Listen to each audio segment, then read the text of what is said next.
বিধ্বংসী আগুনে পুড়ে ছাই অস্থায়ী হোটেল। হরিপুর থেকে পাণ্ডবেশ্বর যাওয়ার সোনপুর বাজারে মহালক্ষ্মী খোলামুখ খনি সংলগ্ন ৬০ নম্বর জাতীয় সড়কের পাশে এক অস্থায়ী হোটেলে হঠাৎ করে আগুন লেগে যায়। সেই আগুনে পুড়ে ছাই হয়ে যায় হোটেল সহ হোটেলের সামগ্রী।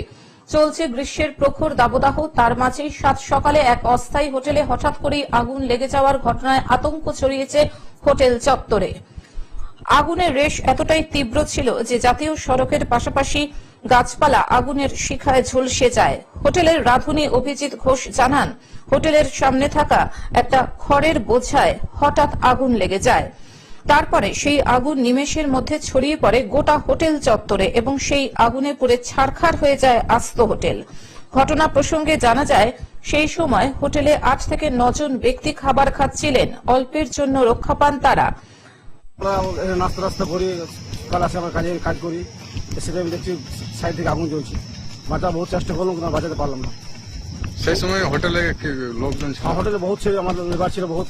সবাই নাস্তা করি, আমার সবাই এসে দেখছি আগুন জ্বলছে। বহুত চেষ্টা করলাম বাঁচাতে পারলাম না। কারণ আমরা এখানে নাস্তা করি সবাই, যত লেবার আছে আমাদের।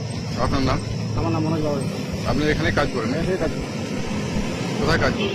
হ্যাঁ, কোথায় কাজ করেন? কাজ আমি আমাদের বিএস সিন্ডিকেটে কাজ করি। ঘটনার খবর পেয়ে দ্রুত ঘটনাস্থলে পৌঁছয় পাণ্ডবেশ্বর থানার পুলিশ, সাথে জলের 2টি ট্যাঙ্ক। জানা যায়, অস্থায়ী হোটেলটির মালিক ছিলেন পাণ্ডবেশ্বর থানার অন্তর্গত খোট্টাডিহি গ্রামের বাসিন্দা রামকৃষ্ণ ঘোষ। সূত্র মারফত জানা যায়, তাদের পরিবার মধ্যবিত্ত। জাতীয় সড়কের ধারে বেশ কয়েক বছর ধরে এই অস্থায়ী হোটেল চালিয়ে জীবন জীবিকা নির্বাহ করতেন। আনুমানিক ৬০,০০০ টাকার ক্ষতি হয় বলে জানান হোটেলের কর্মী Abhijit Ghosh.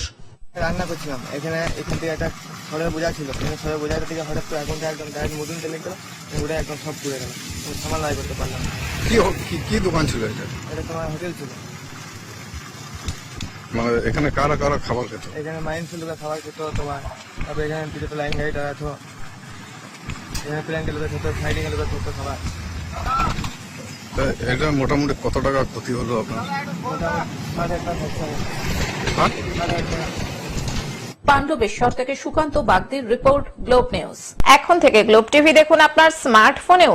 Google play store অথবা অ্যাপল স্টোর থেকে ডাউনলোড করুন গ্লোব টিভি লাইভ অ্যাপ। এছাড়াও জিও টিভি অ্যাপ থেকেও দেখুন গ্লোব টিভি লাইভ।